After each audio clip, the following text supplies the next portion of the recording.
يو أمنتسين جبرا يون أمنمو أنيس أكا قندو بربرين سيقوبا جتشا قندو بربرين تقول أني اتئرغن جتشو أما دين جبات لون أغورمني أبي في أبو ولتي دولني لما والجالة إجا والكولني إلا أما اللي أروزا وغافوري خاناي يادا نوف كينانين خناس إسان وتوري يقبل إيقاساني يادا تشوف جالان قوخنتي لولي تهي جولا الشران نما هدودو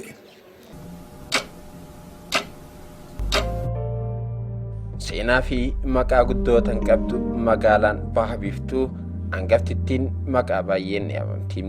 Madiinatul Awliyaa Tumbaat Afrikaa Bahaa magaalaa qulqulluu Islaamaa magaalaa nagayaa fi wal dandeensaa Geey yookaan Harargee fi biyyoon Adaree maqaa isiin ittiin beekamtudha.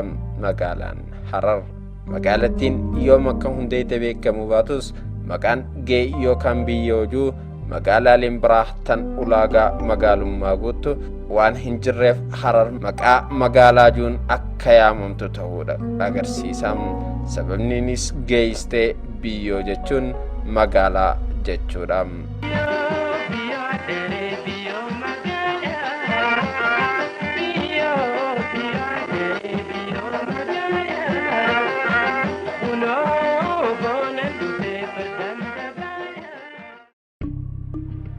Harar Itoophiyaa qofa keessatti osoo hin ta'in naannoo gaafa Afrikaatti magaalaa hangafaa fi tan duraa akka taate ragaaleen seenaa ni eeru.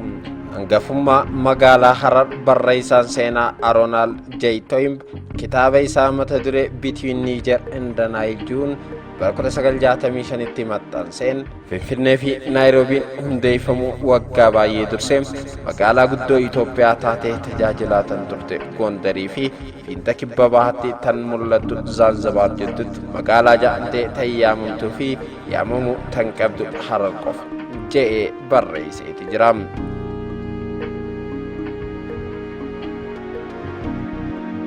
Harar jaarraa kurnaffaa keessa yeroo Sheekh Abaadir Umal Arraddaatiin sirna bulchiinsa mataa isii hundeeffatte irraa kaasee waggaa 10 caalaadhaaf jiddugala amantii Islaamaatii fi aadaa ogummaa fi daldalaa taatee tajaajilaa turte.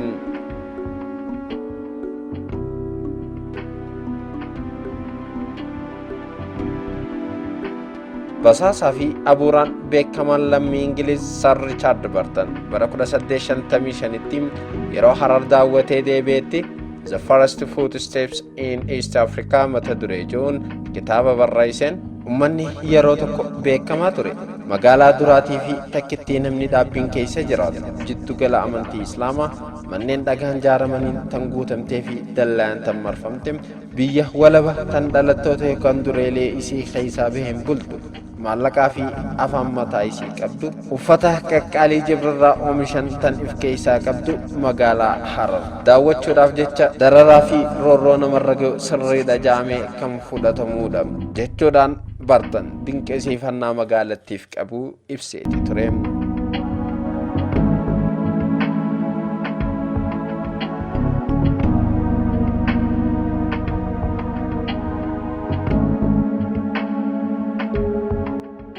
Barreessaan lammii Itoophiyaa Sabhaat Gabra Egzaabeer Gamasaatiin magaalaa Harar hoggaa ibsu Baabiloon Iyyoorikaa Baagdaadii fi Harar gama qaroomaatiin magaalaalee gurguddoo addunyaa tanaati. Yerusaalem Makka Madiinaa fi Harar ammaas gama amantiitiin magaalota qulqulluu addunyaa tanaati. Rogolachuutiin Harar keessatti argamti jechuudhaan ibseeti jira. Masgiidonni baay'een magaalattii keessatti argamanii fi kitaabban umrii dheeraa qaban kan Harar keessatti harkaan barreeffaman Harar magaalaalee guddoo Islaamaa keessaa Makka Madiinaa fi Yerusaalemitti aanee magaalaa qulqulluu Islaamaa ta'uu agarsiisa. Madiinatul Awliyaa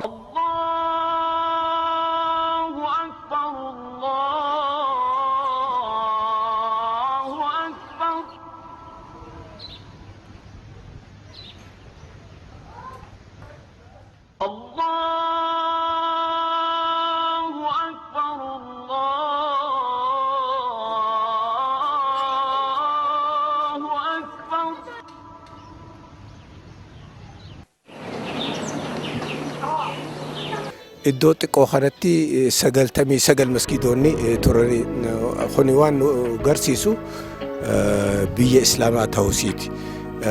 Waan itti bultus akkaataa shari'aatti bulti jechuudha.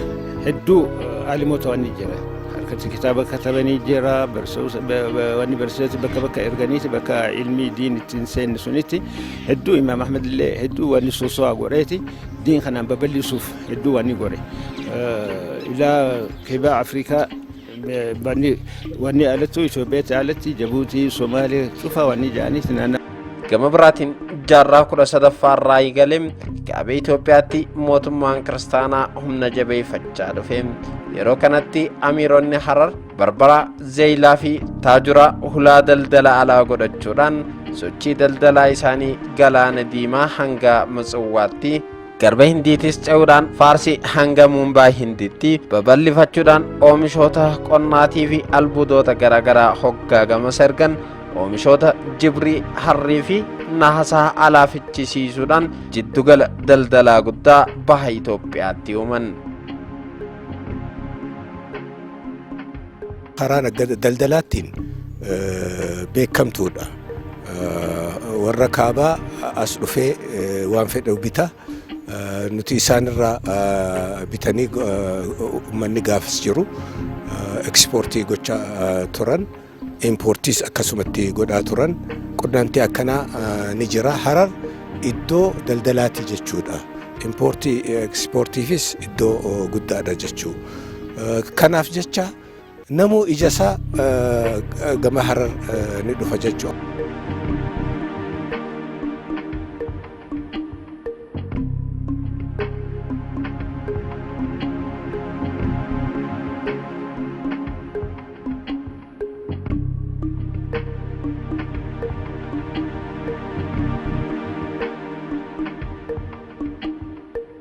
qaroominni ummata isiin mijaawinni haala qilleensaa sochiiwwan daldalaatii fi dinagdee akkasumattis hariiroon dippiloomaasii ummanni Hararii biyyoota alaatii waliin godhanii fi amantiin ummanni si hordofaa turan magaalattiin akka ija weerartoota keessa seentu godhuu danda'e.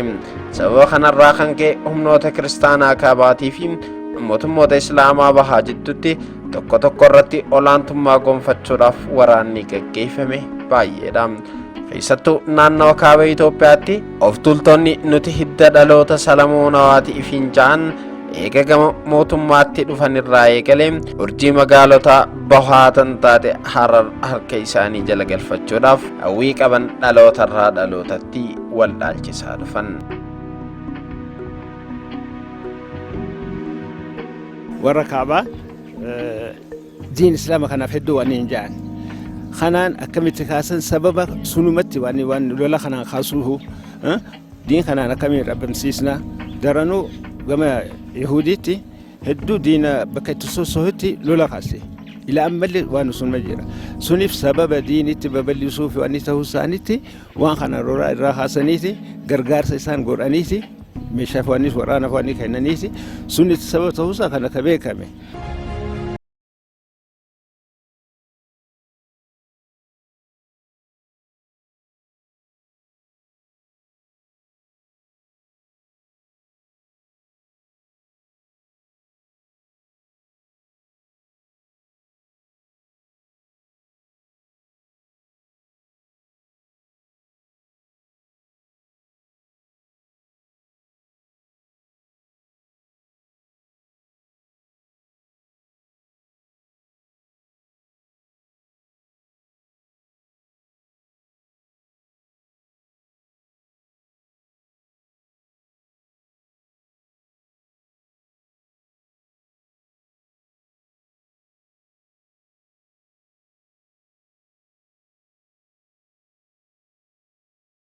gonfachuudhaan naannoo Itoophiyaa harkarra caalaa to'annaa isaa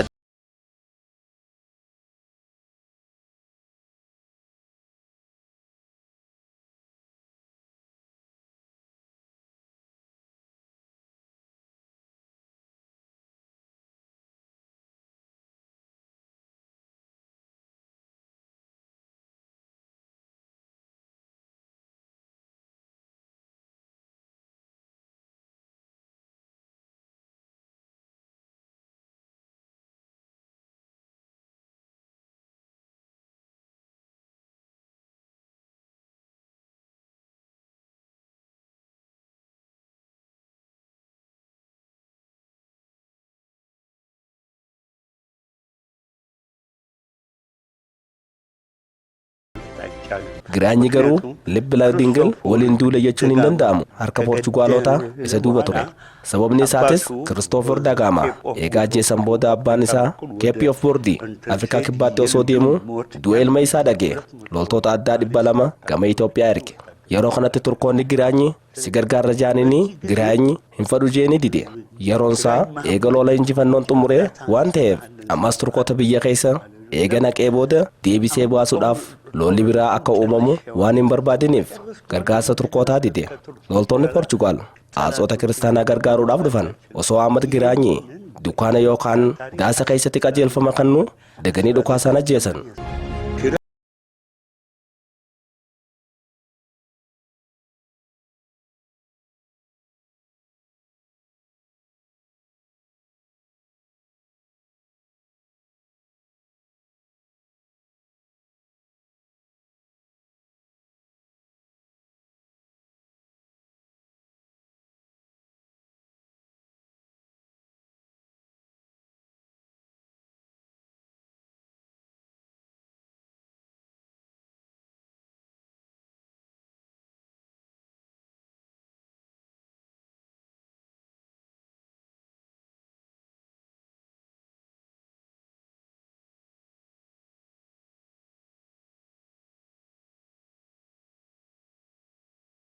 lafaa fi biyya teenya dabarsanii hin kenneenu jaan dirree Canii Calanqoorratti guyyaa itti wareegaman ture.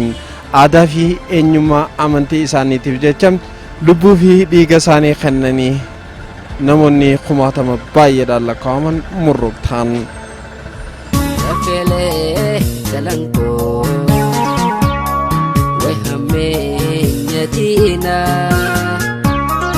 Lafele Calanqoo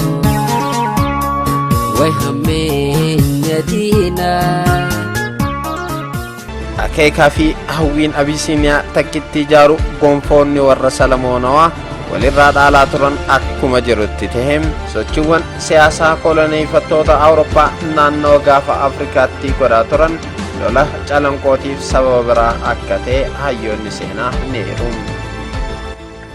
ሐረር ተፈራ እንደነበረ በርተን እዚህ ከመጣሁ በኋላ ይሄ ቦታ እንግሊዝ ኮሎኒ ማድረግ አለባት ብሎ ያስወደረ ሐረር haalaan sodaatamaa turte.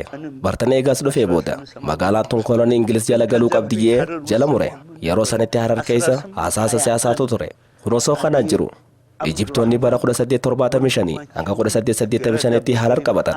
Sanaa booda ammas Ingilizotaa dhufee waggaa tokko taa'e. Amir Abdullahi Ingilizotaatu fidee kaa'e. Aangoo abbaa isaa tan addaan citee turte akka dhaaluu godhe. Sanaa booda Amir Abdullahi fadhina Ingilizotaa waan hubateef itti garagalee ari'e. Sanaa booda Ingilizoonni loltoota Xaaliyaan kan karaa deeman ajjeesanii akka waan Amir Abdullahi ajjeesee fakkeessan. Xaaliyaanii wajjiniinis waltu isisan. Dhiibbaa kana hunda Minilik gara Amir Abdullahi akka dulu kan godhe. እንግዲህ ጣሊያንም ተነካካ ምን ፋናቲክ ኦርቶዶክስ ጨፍን እስልምና አውሮፓስ ሐረር ኒቤቲ ሪቻርድ በርተን ኤርጊቴቲ ጥንጣሌ ዴም ጀቹ ሁምነ ሲማል ፈካታ ቡልቺንሰ ሲማል ፈካታ ጀቻቲ ጥንጠለኒ ጅረን ጀቹ ኢሳኒስ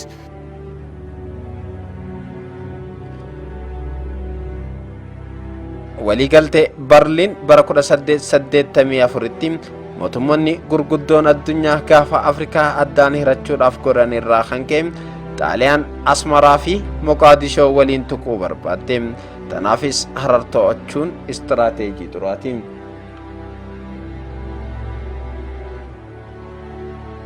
Yeroo kanatti Minilik kibba Itoophiyaatti duulee to'annaa isaa jala galchuudhaaf tattaafachaa ture. ሚኒሊክ ዓላማው ወደ ደቡብ ለመሄድ ያለ ለእንግሊዝ ሀርጌሳን መያዝ ያቅተዋል። Minilik kaayyoon isaa gara kibbaatti duulu ture. Ingilizotaatu eeguma inni arsii ga'e dafii duula kee gama bahaa deebisi jee erge. Isaanis Hargeysa to'achuu waan barbaadaniif. ሚኒሊክ ወደ ደቡብ በዘመቻህን ተው እና ወደ ምስራቅ ወደ ባህር ቀጥላል። ልክ አሩሲ እንደደረሰ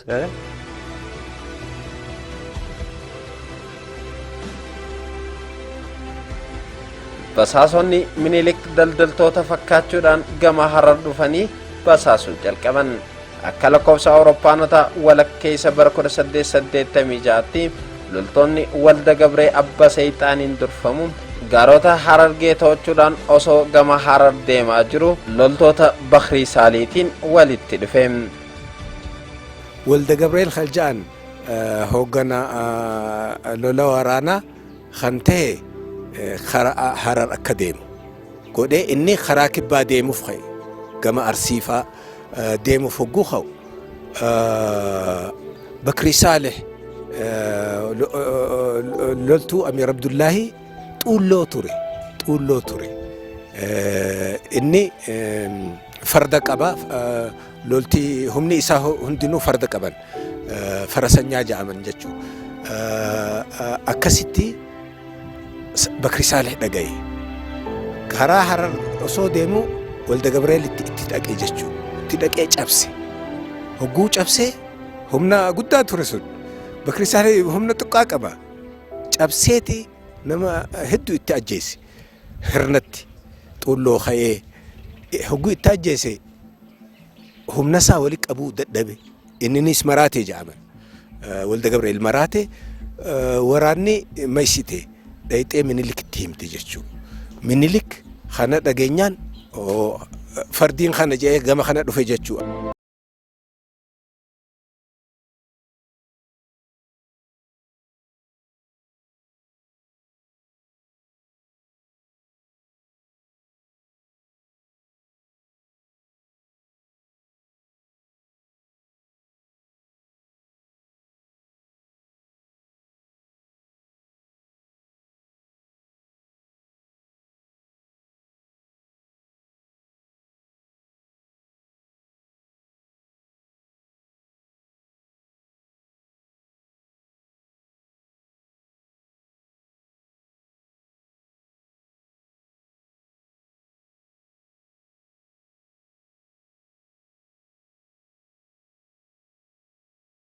maal erge inni na gabbarii gibira naa galchii mootummaa khayya beekeyti gibira naa galchii yoo akkana goote mootummaa keetitti itti fuftaa sintuquus jecha itti erge hogguus isaan yoo didde kana yoo didde ani akka xaafii hedduminaan qabaa si marseetiin si gata jecha itti erge jechuu xaafii Amiir Abdullaahin Ismaal ergeef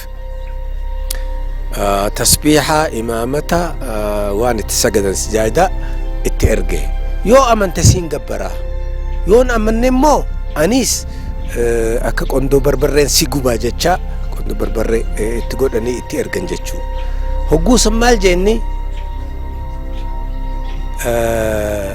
maariyaam nan dhalle maskiida kee diigee madahanallam beet kiristaana madahanallam akkaan jaarre na arkitan jedhee kakate jechuudha.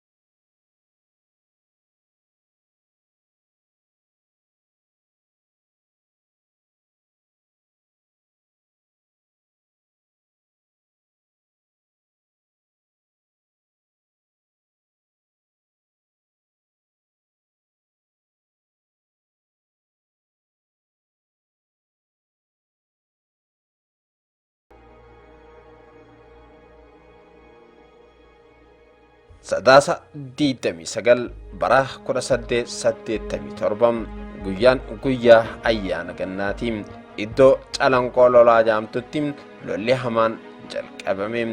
Loltoonni weerartootaa yookaan Minilik leenjii ammayyaa biyyoota Awurooppaa irraa arkataniin halaalaa waan arkaniif dursanii itti marsan.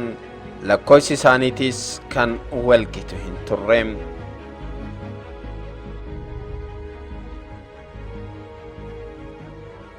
Minilik kun osoon qubatee hafuuran baasiniin itti dhaqaba je'eeti khayyasii jarjarsatti ammaas guyyaa kana akkamitti filate gannaadha amaarri haa kabaju kana inni osoo bashannanatti jiruun itti dhaqa je'ee niin dhawa jechaatti ka'e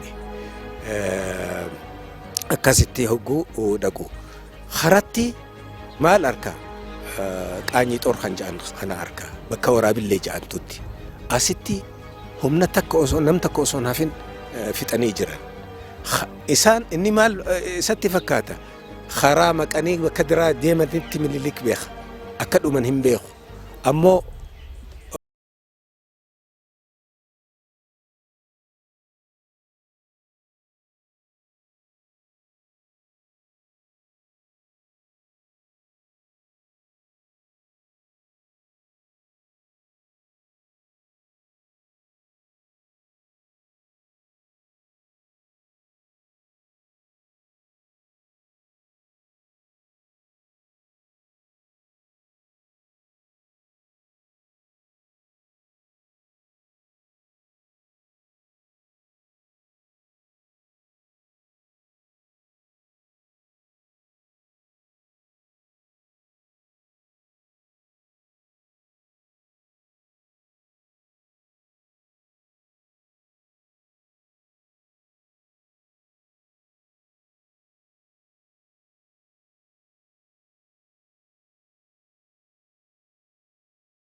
dargaggoo qulli dhibba torba bakka itti dhume haafees kum lamaa fi wahii ka itti dhume abbootiin keenya Oromoo wajjii Somaalee wajjii walitti tahaniiti waan kanaan deebisuuf hedduu waan godhan kana keessaas Hararitti aruuza 70 baatii fudhaa isaaniiti baatii kanaan gammachuutti miti sheenyaatti waan godhaniin hanga 70 ka ga'een waan isaaniiti dhibba torba ka gayu achitti bareegamee jedhanii suniin isaaniif waan godhuuf yaadannoo isaanii waan godhuuf huccuu kana waan godha kana saatti baqlaa jedhan saatti baqlaa 700 jechuudha.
sadaasa bultii 29 walakkeessa guyyaa wanti hundi raawwate.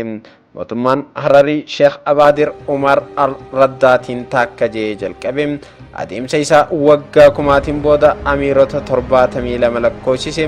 guyyaa dukkanaawaa san Amiir Abdullaahi irratti goolabame. ummanni Harariitis ta'e Oromoota bahaa sirna gabroonfataa nafxanyaatiif harka kennan. diinni isaanii qaaliin akka bishaanitti lakkaa'ame. nafxanyoota Minilik kan Calanqoo irratti dhumaniif gumaa kaffaluudhaaf dirqaman. qabeenyi isaanii saamame gara jabeessa Minilikii fi ergamtuu isaatiif adda hirame. eegee qubatee booda karaa Baabbillee deema. Amiir Abdullaahiin Baabilleetti dhokatee jira. achittis lola guddoo godhamee nama hedduutu dhume. eega dhume boodaas horii waan qaban hundaa'uu saamee deeme jechuudha. waan saame sanittis hundaa'uu ofiif godhate Minilik. humna lolaa xiqqoo harka 5 irraa tokko kenneef jechuudha.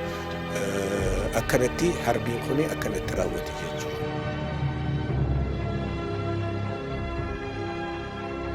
bilisummaa fi eenyummaan uummataa dirree Calanqoo irratti gara jabeessa nafxanyaa Minilik lammaffaatiin saamamee ture. jaarraa tokkoon booda qabsoo hadhaawaa sabaa fi sablammoonni uummattoota Itoophiyaa godhaa turaniin caamsaa 20 bara 1983tti deebi'ee argame. heera mootummaa bara 1987tti raggeen abbaan biyyummaa lammiilee hundaa raggaasifame. alhamdulillahi rabbil alamin ammallee aadaa keenyaas taariika keenyaas dhabamne dhabamsiisuuf waan akka ta'e akka yaadanitti akka isaan yaadan waan hin taane hin dhabamne ammallee bilisummaa keenya aadaa keenya diina keenya eegamee jira alhamdulillahi rabbil alamin.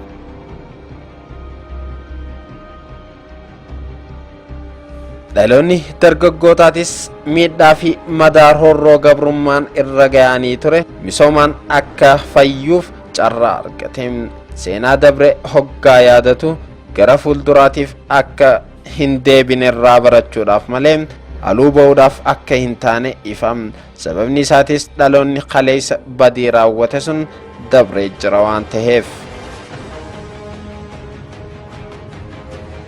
haa ta'u waan kanaan irraanfachuu waan ta'uu beekamuu qaba. ijoollee keenyas barsiisuu qabna, himuu qabna. namni taariika isaa hoggaa waan ijee katabamuu qaba. badaa haa ta'u tolaa haa ta'u katabamee beekuu qabna. ilmaan keenya barsiisneeti akka yaadatan abatamatti kanaan waan gorsa warra waan taariika katabanii fi bakka oduu sadarsaa pireezidoon haa ta'u televezyiinittis hoggaa waan isaa gahe kanaan yaadachiisuu. namni kana bakka biyya takkatti akka jiru tokkuma waan isaa waan hin qabne addaa waan ittiin baanu hin jiru. dhufaa taariika Hararii, taariika Oromooti, taariika Oromoo, taariika Harariiti akkasumaan cufaa wajjii akka jiru cufa akka obboleeyyan walitti ta'aniiti biyya guddisuuf walii harka wal qabanneeti wajjin sosoo qabnaa jaa. maal seete taariika uummata Hararii fi magaalaa Harar kana mootummaa Harar walii galaan qinxaalameeti katabamanii jira. ingiliffaatti katabame sun amma maxxanfamee dhufe. ammaas kana kitaaba kana afaan sadiitti jijjiirutti jira. afaan Oromiffaa, Hararii, Amaariffaatti jijjiiru jira. kana yoo qaraan hujjaalee waan qabuuf jecha itti baran jechuudha. nutis barsiisuu qabna. miidiyaan barsiisuu qabdi. waltajjii akkanaa uumanii barsiisuu qabna. amma silaa Calanqoo lolaa dhaqnee silaa kabajna. Oromoo fi Hararii fi Argobbaan wajji kabajna. Soomaalii fi Affaar wajji kabajna.